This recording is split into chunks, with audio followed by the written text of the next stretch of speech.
Hi viewers, welcome back to my YouTube channel. ಬನ್ನಿ ಇವತ್ತಿನ ಬ್ಲಾಗನ್ನು start ಮಾಡೋಣ. ಹಾಗೆ ಯಾರ ನನ್ನ ಚಾನಲ್ ಹೊಸ್ತಾ ನೋಡ್ತೀರಾ ಪ್ಲೀಸ್ ಸಬ್ಸ್ಕ್ರೈಬ್ ಮಾಡ್ಕೊಂಡು ನೋಡಿ, ಸಪೋರ್ಟ್ ಮಾಡಿ. ಪಕ್ಕದಲ್ಲಿರ್ತಕ್ಕಂಥ ಬೆಲ್ ಐಕನನ್ನು ಕ್ಲಿಕ್ ಮಾಡಿ. ನೀವು ಬೆಲ್ ಐಕನನ್ನು ಕ್ಲಿಕ್ ಮಾಡೋದ್ರಿಂದ ಮೊದಲನೇದಾಗಿ ನಾನು ವಿಡಿಯೋ ಅಪ್ಲೋಡ್ ಮಾಡಿದ ತಕ್ಷಣ ನಿಮಗೆ ನೋಟಿಫಿಕೇಷನ್ ಬರುತ್ತೆ. ಹಾಗಾಗಿ ಪಕ್ಕದಲ್ಲಿರ್ತಕ್ಕಂಥ ಬೆಲ್ ಐಕನನ್ನು ಪ್ರೆಸ್ ಮಾಡಿ. ಹಾಗೆ ಫ್ರೆಂಡ್ಸ್ ಆ್ಯಂಡ್ ಫ್ಯಾಮಿಲಿ ಜೊತೆ ಶೇರ್ ಮಾಡ್ಕೊಂಡು ನೋಡಿ, ಸಪೋರ್ಟ್ ಮಾಡಿ. ಬನ್ನಿ, ನಾನಿವಾಗ ಸಂಜೆ 6 ಗಂಟೆ ಆಗಿದೆ ಅನಿಸುತ್ತೆ.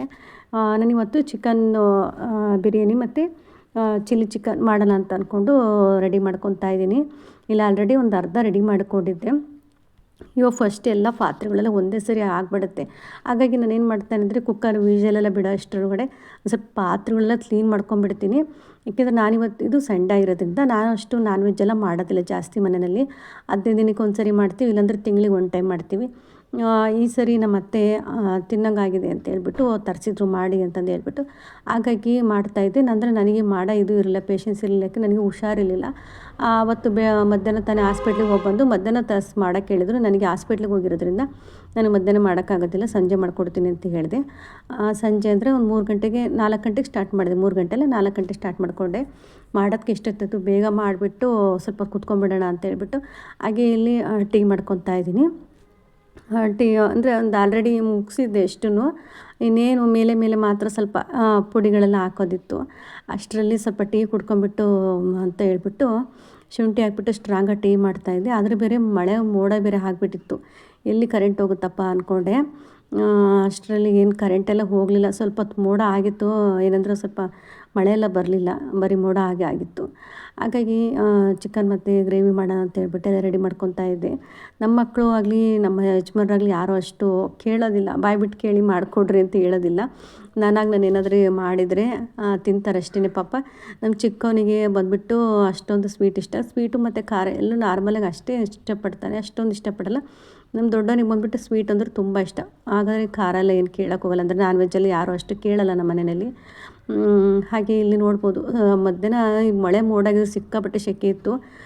ಈ ಸ್ಕ್ರೀನೆಲ್ಲ ಗಾಳಿ ಬರಲ್ಲ ಅಂತೇಳ್ಬಿಟ್ಟು ಎಲ್ಲ ಗಂಟಾಕಿ ಮಕ್ಕಳೆಲ್ಲ ಗಂಟಾಗಿ ಕಟ್ಬಿಟ್ಟಿದ್ರು. ಅಷ್ಟು ಸೆಕೆ ಇತ್ತು ಇವತ್ತು. ನಮ್ಮ ಅತ್ತೆ ಕೂಡ ಸೆಕೆದಲ್ಲಿ ಈ ಥರ ಡೋರ್ ಹತ್ರನೇ ಕೂತ್ಕೊಂಡ್ಬಿಡ್ತಾರೆ, ಗಾಳಿ ಚೆನ್ನಾಗಿ ಬರುತ್ತೆ ಅಂತ. ಮಳೆ ಬರೋ ಥರ ಆಗಿದ್ರು ಮಳೆಯೆಲ್ಲ ಬರಲಿಲ್ಲ, ತುಂಬ ಸೆಕೆ ಇತ್ತು. ಹಾಗೆ ಸ್ವಲ್ಪ ಅಕ್ಕಿ ಎಲ್ಲ ಖಾಲಿ ಇತ್ತು, ನಮ್ಮನ್ನೆಲ್ಲ ತೆಗೆದು ಬಾಕ್ಸಿಗೆ ಹಾಕ್ಕೊಡ್ತಾಯಿದ್ರು. ಹಾಗೆ 1-2 ರೆಸಿಪಿ ತೋರಿಸ್ತೀನಿ, ಹೋಗ್ಬಿಟ್ಟು ನೋಡ್ಕೊಂಡು ಬನ್ನಿ. ನಾನಿವತ್ತು ನಿಮ್ಮ ಜೊತೆ 2 ರೆಸಿಪಿನ ಶೇರ್ ಮಾಡ್ಕೊತಾ ಇದ್ದೀನಿ. ಒಂದು ಗ್ರೀನ್ ಚಿಲ್ಲಿ ಚಿಕನ್ ಅಂತ ಕರಿಬೋದು, ಮತ್ತು ಇನ್ನೊಂದು ಚಿಕನ್ ಬಿರಿಯಾನಿ ಮಾಡೋದು ಹೇಗೆ ಅಂತ ತೋರಿಸ್ಕೊಡ್ತಾನೆ. ಒಬ್ಬೊಬ್ಬರು ಒಂದೊಂದು ರೀತಿಯಾಗಿ ಮಾಡ್ತಾರೆ.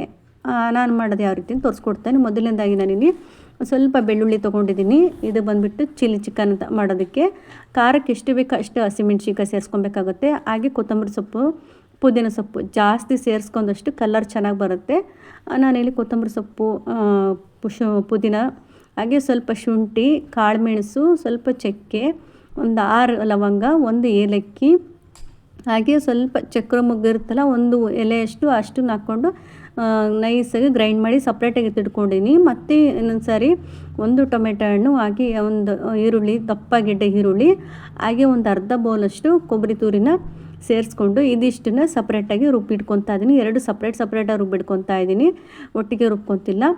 ಹಾಗೆ ಇದ್ರ ಜೊತೆಯಲ್ಲಿ ಸ್ವಲ್ಪ ಗೋಡಂಬಿ ಸೇರಿಸ್ಕೊತಾ ಇದ್ದೀನಿ, ಟೇಸ್ಟು ಹಾಗೆ ಗ್ರೇವಿ ಚೆನ್ನಾಗಿ ಬರುತ್ತೆ ಅಂತ. ಬೇಕಾದ್ರೆ ಹುರ್ಗಡ್ಲೆ ಕೂಡ ಹಾಕ್ಕೋಬೋದು. ನಾನಿಲ್ಲಿ ಸ್ವಲ್ಪ ಗೋಡಂಬಿ ಹಾಕ್ಕೊಂಡು ನೈಸಾಗಿ, ಎಷ್ಟು ನೈಸಾಗುತ್ತೆ ಅಷ್ಟು ನೈಸಾಗಿ ರುಬ್ಬಿಟ್ಕೊಂಡಿದ್ದೀನಿ. ನೋಡ್ಬೋದು, ನಾನು ಇದಿಷ್ಟನ್ನು ರೆಡಿ ಮಾಡ್ಕೊಂಡಿದ್ದೀನಿ ಗ್ರೇವಿ ಮಾಡೋದಕ್ಕೆ. ಈರುಳ್ಳಿನ ಸಣ್ಣದಾಗಿ ಕಟ್ ಮಾಡ್ಕೊಂಡಿದ್ದೀನಿ, ಒಂದು 3 ಈರುಳ್ಳಿನ ಕಟ್ ಮಾಡ್ಕೊಂಡಿದ್ದೀನಿ. ಹಾಗೆ ಸಪ್ರೇಟು ಪೇಸ್ಟ್ ಕೂಡ ಮಾಡ್ಕೊಂಡಿದ್ದೀನಿ. ಸೊಪ್ಪಿಂದು ಒಂದು ಸಪ್ರೇಟು, ಮಸಾಲ ಮತ್ತು ಸೊಪ್ಪಿಂದು, ಹಾಗೆ ಈರುಳ್ಳಿ ಮತ್ತು ಕಾಯಿದು ಒಂದು ಸಪ್ರೇಟಾಗಿ ರುಬ್ಬಿಟ್ಕೊಂಡಿದ್ದೀನಿ. ಇವಾಗ ನಾನು ಅದೇ ಈರುಳ್ಳಿನಲ್ಲಿ ಸ್ವಲ್ಪ ಈರುಳ್ಳಿನ ತೊಗೊಂಡಿದ್ದೀನಿ, ಜಾಸ್ತಿ ಈರುಳ್ಳಿ ಹಾಕ್ಕೊಂಡಿಲ್ಲ. ಹಾಗೆ ಸ್ವಲ್ಪ ಎಣ್ಣೆ ಹಾಕ್ಕೊಂಡು ಈರುಳ್ಳಿನ ಚೆನ್ನಾಗಿ ಫ್ರೈ ಮಾಡ್ಕೊತಾ ಇದ್ದೀನಿ. ಇದು ಏನಕ್ಕೆ ಅಂದರೆ ಚಿಕನ್ನ ಬೇಯಿಸಿಡ್ಕೊಳ್ಳೋಕ್ಕೆ ಸಪ್ರೇಟಾಗಿ ಬೇಯಿಸ್ಕೊತಾ ಇದ್ದೀನಿ.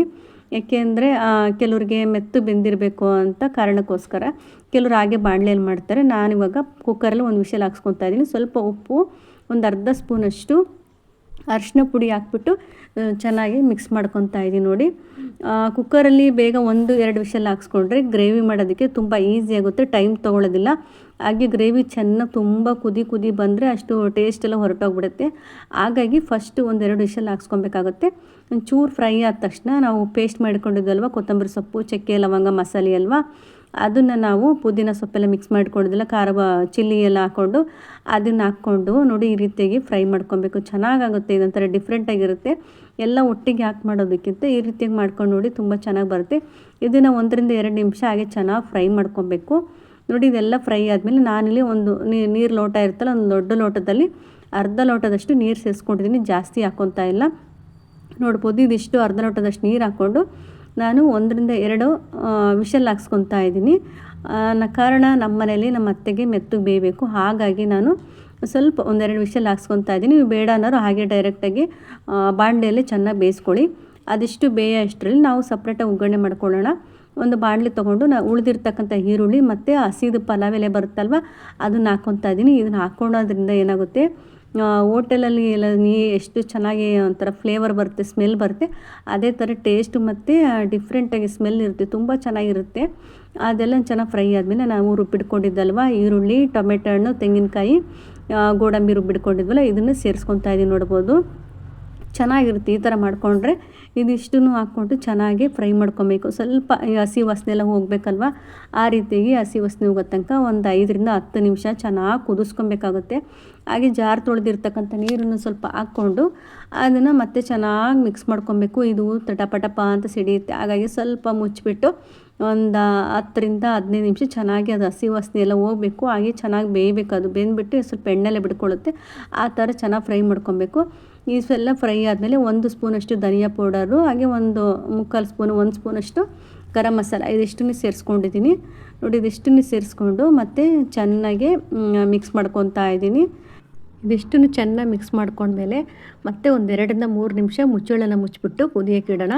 ನೋಡಿ ಇವು ಚೆನ್ನಾಗಿ ಗ್ರೇವಿ ಎಲ್ಲ ಚೆನ್ನಾಗಿ ಫ್ರೈ ಆದಮೇಲೆ ಕೊಬ್ಬರಿದು ನಾವು ಬೇಯಿಸಿಟ್ಕೊಂಡಿದ್ವಲ್ವ ಕುಕ್ಕರಲ್ಲಿ, ಅದನ್ನು ಚಿಕನ್ನ ಈ ಬಾಣಲೆಯಲ್ಲಿ ಹಾಕ್ತಾಯಿದ್ದೀವಿ. ನೋಡ್ಬೋದು ಮೊದಲೇ ಬೇಯಿಸಿಟ್ಕೊಂಡ್ರೆ ಈ ರೀತಿಯಾಗಿ ಮಾಡಿದರೆ ನಾವೇನು ಗ್ರೇವಿ ಎಲ್ಲ ಇರುತ್ತಲ್ವ, ತುಂಬ ಚಿಕನಲ್ಲೆಲ್ಲ ಬೇಯಿಸಿದರೆ ನಾವು ಗ್ರೇವಿ ಟೇಸ್ಟ್ ಎಲ್ಲ ಹೊರಟೋಗ್ಬಿಡುತ್ತೆ.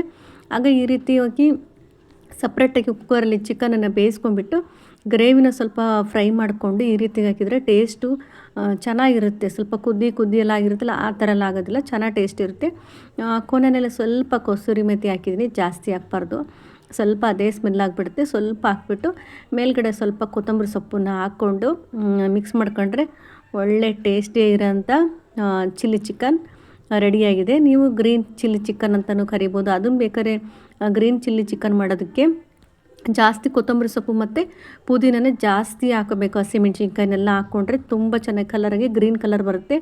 ಇದು ಸ್ವಲ್ಪ ಲೈಟಾಗಿ ಗ್ರೀನ್ ಇದೆ, ಇದು ಸ್ವಲ್ಪ ಲೈಟ್ ಬೆಳಕಿಗೆ ಆ ಥರ ಕಾಣಿಸ್ತಾ ಇದೆ. ತುಂಬ ಚೆನ್ನಾಗಿತ್ತು, ಒಂದ್ಸರಿ ಟ್ರೈ ಮಾಡಿ ಹೇಗೆ ಬಂದಿತ್ತು ಅಂತ ತಿಳಿಸಿ. ನೆಕ್ಸ್ಟು ನಾನಿಲ್ಲಿ ಚಿಕನ್ ಬಿರಿಯಾನಿ ಮಾಡೋದಕ್ಕೆ ಶುಂಠಿ ಮತ್ತು ಬೆಳ್ಳುಳ್ಳಿ ಎರಡನ್ನೂ ಪೇಸ್ಟ್ ಮಾಡಿ ಎತ್ತಿಟ್ಕೊತಾ ಇದ್ದೀನಿ. ನೋಡ್ಬೋದು ಇಲ್ಲಿ ಸ್ವಲ್ಪ ಚಕ್ಕೆ, ಲವಂಗ, ಒಂದು 6 ಲವಂಗ, ಒಂದು ಸ್ವಲ್ಪ ಚಕ್ರ ಮಗ್ಗು ಇರುತ್ತಲ್ಲ, ಅದು ಸ್ವಲ್ಪ ಚಕ್ರ ಮಗ್ಗು ಅಂದರೆ ಹೂವು ಇರುತ್ತಲ್ಲ, ಅದನ್ನು ತೊಗೊಂಡಿದ್ದೀನಿ. ಹಾಗೆ ಒಂದು ಅರ್ಧ ಕೆಜಿಯಷ್ಟು ಚಿಕನ್ನು, ಒಂದು 3 ಈರುಳ್ಳಿ ತೊಗೊಂಡಿದ್ದೀನಿ. ಹಾಗೆ 2 ಟೊಮೆಟೊ ಹಣ್ಣು ತೊಗೊಂಡಿದ್ದೀನಿ, 1 ಕ್ಯಾಪ್ಸಿಕಮ್ ತೊಗೊಂಡಿದ್ದೀನಿ. ಚೆನ್ನಾಗಿರುತ್ತೆ ಟೇಸ್ಟು ಡಿಫ್ರೆಂಟಾಗಿ ಅಂತ ಹೇಳ್ಬಿಟ್ಟು. ಹಾಗೆ ಹಸಿಮೆಣ್ಸಿನ್ಕಾಯಿನ ಒಂದು 3 ಹೆಚ್ಚಿಟ್ಕೊಂಡಿದ್ದೀನಿ ಖಾರಕ್ಕೆ ಅಂತ ಹೇಳ್ಬಿಟ್ಟು. ಖಾರ ಪುಡಿನ ಸ್ವಲ್ಪ ಸೇರಿಸ್ಕೊತಾ ಇದ್ದೀನಿ. ನೋಡ್ಬೋದು ಇಲ್ಲಿ ಮೊದಲನೇದಾಗಿ ನಾನಿಲ್ಲ ಸ್ವಲ್ಪ ಎಣ್ಣೆನ ಹಾಕ್ಕೊಂಡಿದ್ದೀನಿ. ಎಣ್ಣೆ ಕಾದ್ಮೇಲೆ ನಾನು ಈರುಳ್ಳಿ ತೊಗೊಂಡಿದ್ನಲ್ವ, ಈರುಳ್ಳಿ ಮತ್ತು 3 ಹಸಿಮೆಣ್ಸಿನ್ಕಾಯಿ ತೊಗೊಂಡಿದ್ದೀನಿ. ಅದಿಷ್ಟನ್ನು ಚೆನ್ನಾಗಿ ಫ್ರೈ ಮಾಡ್ಕೊತಾನೆ. ಈ ಹಸಿಮೆಣ್ಸಿನ್ಕಾಯಿ ತುಂಬ ಖಾರ ಇರುತ್ತೆ, ನಮಗೆ ಖಾರ ಸಾಕಾಗುತ್ತೆ ಎಷ್ಟು ಜನಕ್ಕೆ, ಮಕ್ಕಳೆಲ್ಲ ತುಂಬ ಖಾರ ಇದ್ದರೆ ತಿನ್ನೋದಿಲ್ಲ. ಹಾಗಾಗಿ ನಾರ್ಮಲ್ ಖಾರ ಮಾಡ್ಕೊಂಡಿದ್ದೀನಿ. ಅಲ್ಲಿ ಹಸಿಮೆಣ್ಸಿನ್ಕಾಯಿ ಮತ್ತು ಈರುಳ್ಳಿನ ಚೆನ್ನಾಗಿ ಫ್ರೈ ಮಾಡ್ಕೊತಾ ಇದ್ದೀನಿ. ಇದಿಷ್ಟು ಚೆನ್ನಾಗಿ ಫ್ರೈ ಆದಮೇಲೆ ಹಾಗೆ ಒಂದು ಪಲಾವ್ ಎಲೆ ತೊಗೊಂಡಿದ್ದೀನಿ, ಡ್ರೈ ಆಗಿರೋದು.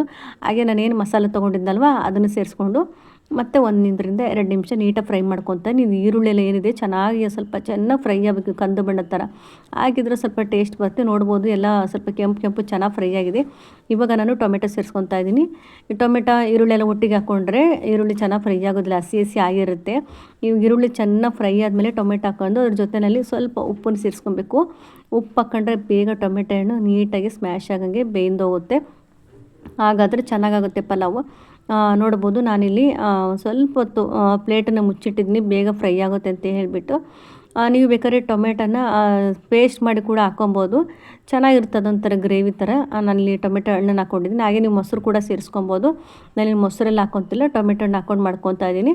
ಇದ್ರ ಜೊತೆಲೆಲ್ಲ ಟೊಮೆಟೊ ಎಲ್ಲ ಚೆನ್ನಾಗಿ ಮೆತ್ತಗಾದ್ಮೇಲೆ ಶುಂಠಿ ಬೆಳ್ಳುಳ್ಳಿ ಪೇಸ್ಟ್ ಇದೆಯಲ್ಲ, ಪೇಸ್ಟು ಮತ್ತು ಪಲಾವ್ ಎಲೆ, ಗ್ರೀನ್ ಪಲಾವ್ ಎಲೆ ಇದೆಯಲ್ಲ ಅದನ್ನು ಹಾಕ್ಕೊಂಡು, ಜೊತೆಲೆಲ್ಲ ಸ್ವಲ್ಪ ಗರಂ ಮಸಾಲ, ಹಾಗೆ ಒಂದು ಸ್ಪೂನಷ್ಟು ಖಾರ ಪುಡಿ, ಒಂದು ಅರ್ಧ ಸ್ಪೂನಷ್ಟು ಅರಿಶಿನ ಪುಡಿ ಹಾಕ್ಕೊತಾ ಇದ್ದೀನಿ. ಖಾರ ಪುಡಿ ಸ್ವಲ್ಪ ಹಾಕ್ಕೊತಾ ಇದ್ದೀನಿ, ಹಸಿಮೆಣ್ಸಿನ್ಕಾಯಿ ಹಾಕಿರೋದ್ರಿಂದ. ಈ ಖಾರ ಪುಡಿ ಹಾಕ್ಕೊಂಡ್ರೆ ಚೆನ್ನಾಗಿ ಕಲರಿನ ರೆಡ್ ಆಗಿರುತ್ತೆ. ಇದು ಆಚೆ ಆಗಿರೋದ್ರಿಂದ ಅಷ್ಟೊಂದು ಕಲರ್ ಇಲ್ಲ ಖಾರ ಪುಡಿ. ಎವರೆಸ್ಟ್ ಎಲ್ಲ ಇರಿದ್ರೆ ಅದು ಸ್ವಲ್ಪ ಚೆನ್ನಾಗಿ ಕಲರ್ ಇರುತ್ತೆ. ಆಚೆ ಖಾರ ಪುಡಿ ಎಲ್ಲ ಅಷ್ಟೊಂದು ಕಲರಾಗಿ ಬರೋದಿಲ್ಲ. ನಾನು ಇದಿಷ್ಟನ್ನು ಚೆನ್ನಾಗಿ ಫ್ರೈ ಮಾಡ್ಕೊತಾ ಇದ್ದೀನಿ. ನಾನು ಜಾಸ್ತಿ ಎಣ್ಣೆನೆಲ್ಲ ತಿನ್ನೋದಿಲ್ಲ ಮನೇಲಿ, ಸ್ವಲ್ಪ ಕಡಿಮೆನೇ ಹಾಕೋದು ಎಣ್ಣೆನ. ಒಂದೊಂದಕ್ಕೆ ಯಾವ ಥರ ಬೇಕೋ ಆ ಥರ ಹಾಕ್ಕೊತೀನಿ ನೋಡಿಬಿಟ್ಟು. ಸ್ವಲ್ಪ ಎಣ್ಣೆ ಕಡಿಮೆನೇ ಹಾಕ್ಕೊಂಡಿದ್ದೀನಿ. ನೋಡಿ, ಇದಿಷ್ಟು ಚಿಕನ್ ಚೆನ್ನಾಗಿ ಫ್ರೈ ಆದಮೇಲೆ 1 ಲೋಟದಷ್ಟು ನೀರು ಸೇರಿಸ್ಕೊತಾ ಇದ್ದೀನಿ. ನಾವಿಲ್ಲಿ ಅಕ್ಕಿಗೆ ಅಳತೆಗೆ ಎಷ್ಟು ನೀರು ಹಾಕ್ತೀವೋ ಅದ್ರ ಕ್ವಾಂಟಿಟಿನಲ್ಲಿ ಅಳತೆ ಮಾಡಿಬಿಟ್ಟು ನಾನಿಲ್ಲಿ 1 ಲೋಟ ನೀರು ಹಾಕ್ಕೊತಾ ಇದ್ದೀನಿ. ನಾನು ಅಕ್ಕಿನ 1.5 ಲೋಟ ತೊಗೊಂಡಿರೋದ್ರಿಂದ 3 ಲೋಟ ನೀರು ಸೇರಿಸ್ಬೇಕಾಗುತ್ತೆ, 1ಕ್ಕೆ 2ರಂತೆ. ನಾನಿಲ್ಲಿ ಅರ್ಧ ಕೆ ಜಿಯಷ್ಟು ಅಕ್ಕಿ ತೊಗೊಂಡಿದ್ದೀನಿ, ಅರ್ಧ ಕೆ ಜಿಯಷ್ಟು ಚಿಕನ್ ತೊಗೊಂಡಿದ್ದೀನಿ. ನಾನು ಆಲ್ರೆಡಿ 1 ಲೋಟ ನೀರು ಹಾಕಿರೋದ್ರಿಂದ ನೀರು ಹಾಕಿ 2 ವಿಷಲ್ ಹಾಕ್ಸ್ಕೊಂಡಿದ್ದೀನಿ. ಫಸ್ಟೇ ವಿಷಲ್ ಹಾಕ್ಸ್ಕೊಂಡ್ರೆ ಅನ್ನದಲ್ಲಿ ಬೇಗ ಬೆಂದೋಗ್ಬಿಡ್ತಿಲ್ಲ, ಅಂದರೆ ಹಾಗೆ ಗಟ್ಟಿ ಗಟ್ಟಿ ಇರುತ್ತೆ. ಹಾಗಾಗಿ ಫಸ್ಟ್ 1-2 ವಿಷಲ್ ಹಾಕ್ಸ್ಕೊಂಡು, ಅದು ವಿಷಲ್ ಆದ ನಂತರ ನಾನಿಲ್ಲಿ 1 ಲೋಟಕ್ಕೆ 2 ಲೋಟ ಥರನೇ 1.5 ಲೋಟದಿಂದ 3 ಲೋಟ ನೀರು ಹಾಕ್ಕೊಂಡಿದ್ದು ನೋಡ್ಬೋದು. ಕೊನೆಯಲ್ಲಿ ಸ್ವಲ್ಪ ಕೊತ್ತಂಬರಿ ಸೊಪ್ಪು ಹಾಗೂ ನಾವೇನು ಇದು ಇಟ್ಕೊಂಡಿದ್ವಲ್ವ ಕ್ಯಾಪ್ಸಿಕಮ್ಮು, ಅದಿಷ್ಟನ್ನು ಹಾಕ್ಕೊಂಡು ಲಾಸ್ಟಲ್ಲಿ ಹಾಕ್ಕೊತಾರೆ ಕ್ಯಾಪ್ಸಿಕಮ್ಮು. ಫಸ್ಟೇ ಹಾಕ್ಕೊಂಡಿದ್ರೆ ಏನಾಗುತ್ತೆ, ತುಂಬ ಎಲ್ಲ ಬೆಂದು ಮೆತ್ತಗಾಗ್ಬಿಡುತ್ತೆ. ಹಾಗಾಗಿ ಕೊನೆಯಲ್ಲಿ ಹಾಕ್ತಾಯಿದ್ದೀನಿ.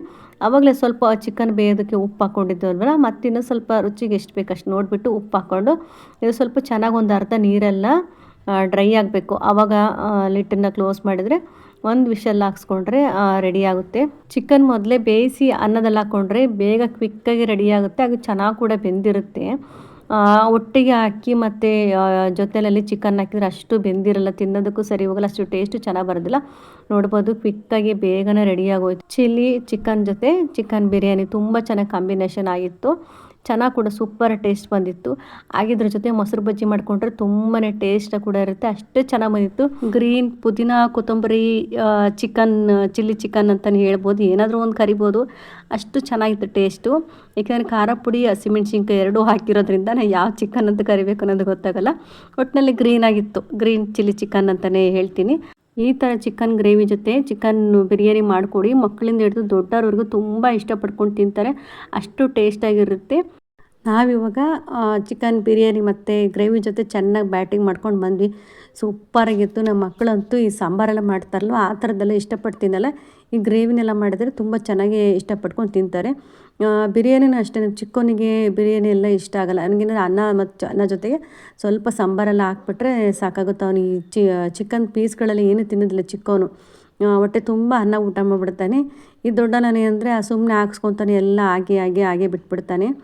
ಆ ಥರ ಸುಮ್ಮನೆ ಆಸೆ ಪಡ್ತಾರೆ ಮಕ್ಕಳು, ಅಷ್ಟೊಂದು ತಿನ್ನೋದಿಲ್ಲ. ನಾನು ಅಷ್ಟೇ, ನನಗೆ ಮಾಡ್ತೀನಲ್ವ ಅಡುಗೆ, ಆ ಸ್ಮೆಲ್ಲಿಗೆ ನನಗೆ ತಿನ್ನೋಕ್ಕಾಗೋದಿಲ್ಲ ಊಟನ, ಅಷ್ಟು ಬೇಜಾರಾಗುತ್ತೆ. ಯಾರಾದರೂ ಮಾಡಿಕೊಟ್ರೆ ಆರಾಮಾಗಿ ಹೊಟ್ಟೆ ತುಂಬ ತಿಂದುಬಿಡ್ತೀನಿ. ನಾನು ಮಾಡಿದ್ದು ನಮಗೆ ತಿನ್ನೋಕ್ಕಾಗೋದಿಲ್ಲ, ಅಷ್ಟು ಒಂಥರ ಅನಿಸ್ಬಿಡ್ತು. ಕೆಲವರು ಮಾಡ್ಕೊಂಡು ಇಷ್ಟಪಟ್ಟು ತಿಂತಾರೆ, ಇನ್ನು ಕೆಲವರು ನಾವು ಮಾಡಿದ್ದು ನಮಗೆ ತಿನ್ನೋಕ್ಕಾಗಲ್ಲ, ಆ ಥರ ನನಗೂ. ಇನ್ನು ನಮ್ಮ ಮಗ ಊಟ ಮಾಡ್ಕೊಂಡು ಆದಮೇಲೆ ಟಿ ವಿ ಕಾರ್ಟೊಂದೆಲ್ಲ ಲಾಕ್ ಮಾಡಿಸ್ಬಿಟ್ಟಿದ್ದೀನಿ ನಾನು ಲಾಕ್ ಓಪನ್ ಮಾಡಿಕೊಟ್ರೆ ಅಷ್ಟೇ ಅವ್ರು ನೋಡೋಕ್ಕಾಗೋದು. ಬಂದುಬಿಟ್ಟು ಇಂತೆಂದನೇ ಸುತ್ತಾ ಇದ್ದ, ಅಮ್ಮಿ ಹಾಕ್ಕೊಡು ಅಂತ ಹೇಳ್ಬಿಟ್ಟು, ತಡಿಯಪ್ಪ ಆಯಿತು ಅಂತೇಳಿ ನಾನು ಹಾಗೆ ವೆಯ್ಟ್ ಮಾಡ್ತಾಯಿದ್ದೆ. ಬೇಗ ಎಲ್ಲ ಕ್ಲೀನಿಂಗ್ ಆಯಿತು, ಬೇಗನೆ ಊಟ ಮಾಡ್ಕೊಂಡ್ವಿ. ಇವತ್ತು ಸಂಡೇ ಅಲ್ವಾ, ಹಾಗಾಗಿ ಬೇಗ ಊಟ ಮಾಡಿಕೊಂಡು ಎಲ್ಲ ಕ್ಲೀನಿಂಗ್ ಮಾಡಿ ಪಾತ್ರೆಗಳು ತೊಳೆದ್ಬಿಟ್ಟೆ. ನಾವು ಸಾಂಬಾರೆಲ್ಲ ಮಿಕ್ಕಿದ್ರೆ ಏನೋ ಸ್ವಲ್ಪ ಮಿಕ್ಕಿದ್ರೆ ಅದನ್ನೆಲ್ಲ ಚೆಲ್ಬಿಟ್ಟೆ. ನೆಕ್ಸ್ಟು ಸೋಮವಾರ ಅಲ್ವಾ, ವಾರ ನಾವು ನಮ್ಮನೆ ನಾನ್ ವೆಜ್ ತಿನ್ನೋದಿಲ್ಲ, ಹಾಗಾಗಿ ಎಲ್ಲ ಕ್ಲೀನು ಫುಲ್ಲೆಲ್ಲ ಚೆಲ್ಬಿಟ್ಟು ಏನಾದ್ರು ಉಳಿದ್ರೆ ಕ್ಲೀನ್ ಮಾಡಿಬಿಡ್ತೀವಿ. ಉಳ್ಸೋಕೆ ಹೋಗೋದಿಲ್ಲ, ಎಷ್ಟು ಬೇಕು ಅಷ್ಟನ್ನೇ ಮಾಡ್ಕೊಂಡ್ಬಿಡ್ತೀವಿ ನಾವು. ನೆಕ್ಸ್ಟ್ ಡೇಗೆಲ್ಲ ಅಷ್ಟು ತಿನ್ನೋದಿಲ್ಲ ಉಳಿದ್ರೆ. ಈ ಚಿಕನಿಂದೆಲ್ಲ ಉಳಿದ್ರೆ ತಿನ್ನೋದಕ್ಕೆ ಇಷ್ಟಪಡಲಿ. ಮಟನ್ದೆಲ್ಲ ಆದರೆ ಸ್ವಲ್ಪ ಸಾಂಬಾರು ಎತ್ತಿಡ್ಕೊಂಡು ತಿಂತೀವಿ. ಈ ಮೀನು ಸಾಂಬಾರು ಚಿಕನ್ ಸಾಂಬಾರೆಲ್ಲ ಉಳಿದಿದ್ರೆ ಚೆಲ್ಬಿಡ್ತೀವಿ, ಇಟ್ಕೊಳ್ಳೋದಿಲ್ಲ. ಹಾಗೆ ನನಗೆ ತುಂಬ ಹುಷಾರಿಲ್ದಿರೋದ್ರೆ ಮಧ್ಯಾಹ್ನ ಮತ್ತೆ ಇಂಗ್ಲೀಷ್ ಮೆಡಿಸಿನ್ ತೊಗೊತಾ ಇದ್ದೆ, ಅದಷ್ಟು ಸರಿ ಹೋಗಲಿಲ್ಲ. ಹಾಗಾಗಿ ಮತ್ತೆ ನಾನು ಆಯುರ್ವೇದಿಕ್ ಹತ್ರ ಹೋಗಿ ತೊಗೊಂಡು ಬಂದಿದ್ದೀನಿ. ನೋಡಬೇಕಿದ್ದಲ್ಲಿ ಯಾವ ರೀತಿ ವರ್ಕ್ ಆಗುತ್ತೆ ಅಂತ ಹೇಳ್ಬಿಟ್ಟು. ಹಾಗೆ ಇದೆಲ್ಲ ಏನಕ್ಕೆ ತೊಗೊತಾ ಇದ್ದೀನಿ, ಏನು ಪ್ರಾಬ್ಲಮ್ ಆಗಿದೆ ನನಗೆ ಅಂತಂದು ಹೇಳ್ಬಿಟ್ಟು ನೆಕ್ಸ್ಟ್ ಒಂದು ವೀಡಿಯೋದಲ್ಲಿ ಶೇರ್ ಮಾಡ್ಕೊತೀನಿ. ತುಂಬಾ ಇಂಪಾರ್ಟೆಂಟು ನಮ್ಮದು ಆರೋಗ್ಯ. ನಾವು ಚೆನ್ನಾಗಿದ್ದರೆ ಮನೆಯವ್ರಿಗೆಲ್ಲ ಮಕ್ಕಳಿಗೆಲ್ಲ ಅಡುಗೆ ಮಾಡಾಕ್ಬೋದು. ನಾವಾಗೆ ಆರೋಗ್ಯ ಈ ಥರ ಇದ್ದರೆ ಏನು ಮಾಡೋಕ್ಕಾಗಲ್ಲ. ನಮ್ಮ ಆರೋಗ್ಯ ತುಂಬ ಇಂಪಾರ್ಟೆಂಟು. 35-40 ಆದಮೇಲೆ ಆಗಲೇ ತುಂಬ ಮೇಲೆ ಮೇಲೆ ಹುಷಾರಿಲ್ದಿರೋದು, ಬಾಡಿಯಲ್ಲಿ ಶಕ್ತಿ ಇರೋದು ಈ ಥರ ಎಲ್ಲ ಸ್ಟಾರ್ಟ್ ಆಗಿಬಿಡುತ್ತೆ. ನಾವೇಂದ್ರೆ 30 ಒಳಗಡೆ ಇದ್ದರೆ ಸ್ವಲ್ಪ ಆರೋಗ್ಯವಾಗಿ, ಅದಕ್ಕಿಂತ ಮೇಲ್ಗಡೆ 30 ಮೇಲೆ ಇದ್ದರೆ ನಾವು ಒಂದೊಂದಾಗಿ ಸ್ಟಾರ್ಟ್ ಆಗ್ತಾ ಹೋಗುತ್ತೆ. ಆ ಥರ ಆಗುತ್ತೆ. ಹಾಗೆ ಈ ಮಕ್ಕಳು ಮನೆ ಕೆಲಸ ಅಂತ ಹೇಳ್ಬಿಟ್ಟು ನಮ್ಮ ಆರೋಗ್ಯದ ಬಗ್ಗೆ ನಾವು ಕಾನ್ಸಂಟ್ರೇಷನ್ ಮಾಡೋದೇ ಬಿಟ್ಬಿಡ್ತೀವಿ. ಆ ಥರ ಆಗಿಬಿಟ್ಟಿದೆ. ಹಾಗೇ ನೆಕ್ಸ್ಟು ವೀಡಿಯೋದಲ್ಲಿ ಶೇರ್ ಮಾಡ್ಕೊತೀನಿ ನನಗೇನಕ್ಕೆ ಆಗಿದೆ, ಯಾವ ಥರ ಆಗಿದೆ ಪ್ರಾಬ್ಲಮ್ ಅಂತ ಹೇಳ್ಬಿಟ್ಟು. ಹಾಗೆ ಇವತ್ತಿನ ವಿಡಿಯೋ ಇಷ್ಟ ಇದ್ರೆ ಗೊತ್ತಲ್ಲ, ಪ್ಲೀಸ್ ಲೈಕ್ ಮಾಡಿ, ಶೇರ್ ಮಾಡಿ, ಸಬ್ಸ್ಕ್ರೈಬ್ ಮಾಡ್ಕೊಂಡು ನೋಡಿ, ಸಪೋರ್ಟ್ ಮಾಡಿ. ಪಕ್ಕದಲ್ಲಿರ್ತಕ್ಕಂಥ ಬೆಲ್ ಐಕನನ್ನು ಕ್ಲಿಕ್ ಮಾಡಿ. ಇನ್ನೊಂದು ನೆಕ್ಸ್ಟ್ ಹೊಸ ವಿಡಿಯೋದಲ್ಲಿ ಸಿಗೋಣ. ಅಲ್ಲಿ ತನಕ ಎಲ್ಲರೂ ನಗ್ನಗ್ತಾ ಇರಿ, ಖುಷಿಯಾಗಿರಿ. Thank you.